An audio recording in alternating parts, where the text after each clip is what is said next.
میرے نبی نے فرمایا سننا،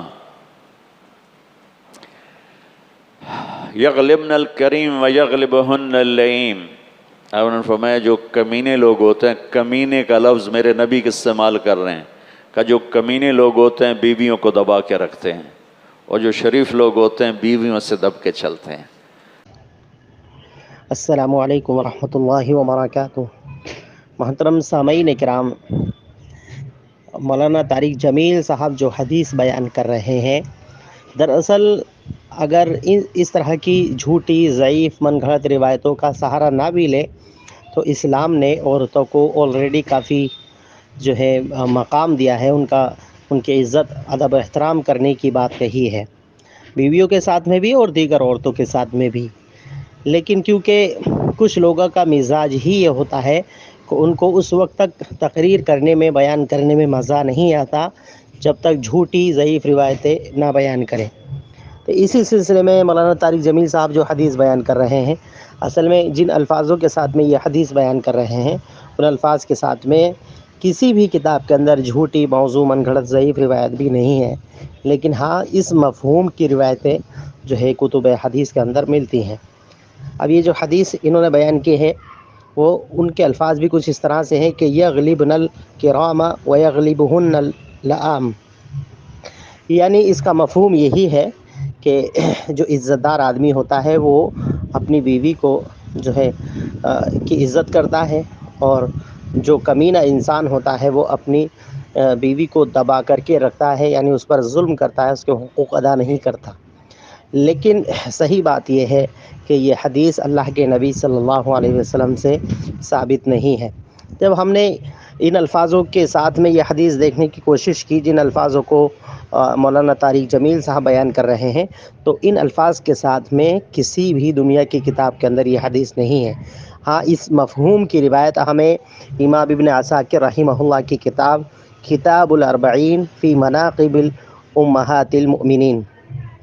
یہ امام ابن عساکر کی کتاب ہے، اس کے اندر انہوں نے اپنی سند سے امام ابن عساکر نے ایک حدیث کو بیان کیا ہے۔ حدیث کے الفاظ تو وہ نہیں ہیں جو مولانا طارق جمیل بیان کر رہے ہیں، لیکن اس کا مفہوم یہی ہے جو مولانا طارق جمیل صاحب بیان کر رہے ہیں۔ اس میں انہوں نے کہا کہ اللہ کے نبی صلی اللہ علیہ وسلم نے فرمایا کہ خیرکم خیرکم لأہلی وانا خیرکم لأہلی، تم میں بہترین لوگ، اچھے لوگ وہ ہیں جو اپنے گھر والوں کے ساتھ اچھے ہوں، اپنے گھر والوں کے ساتھ میں اچھا سلوک کرتے ہوں، اور میں بھی اپنے گھر والوں کے ساتھ میں اچھا سلوک کرتا ہوں۔ یہ تو بات سمجھ میں آتی ہے کیونکہ یہ الفاظ صحیح حدیثوں سے ثابت ہے، لیکن اس میں جو اگلے الفاظ ہیں وما اکرم النساء الا کریم ولا اہانہن الا لئیم،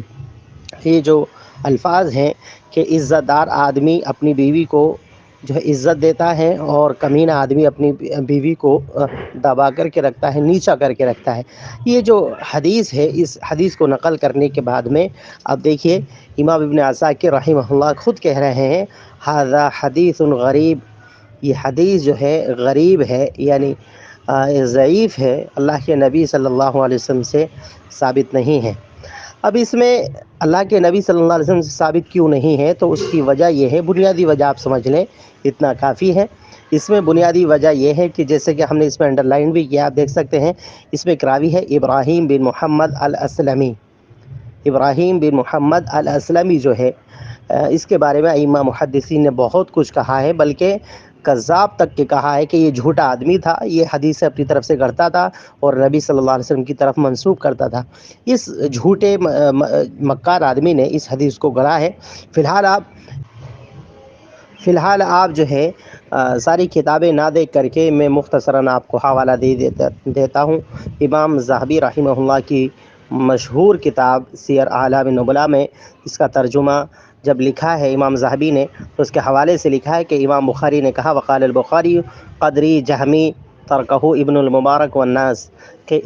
یہ قدری بھی تھا، جہمی بھی تھا، اور امام ابن مبارک نے اور دیگر ائمہ نے اس کو چھوڑ دیا تھا کیونکہ یہ حدیثیں اپنی طرف سے گڑھتا تھا۔ اسی طرح سے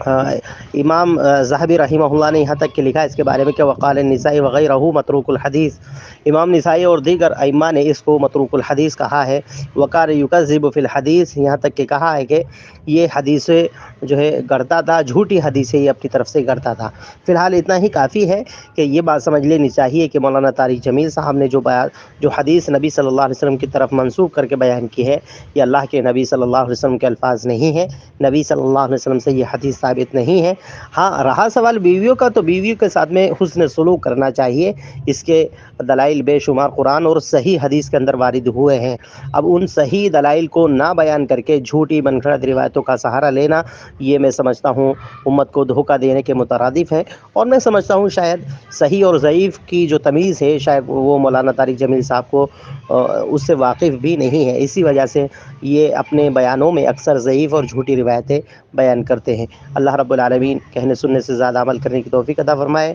اور امت کو قرآن اور صحیح حدیث پر عمل کرنے والا بنائے۔ والسلام علیکم ورحمۃ اللہ۔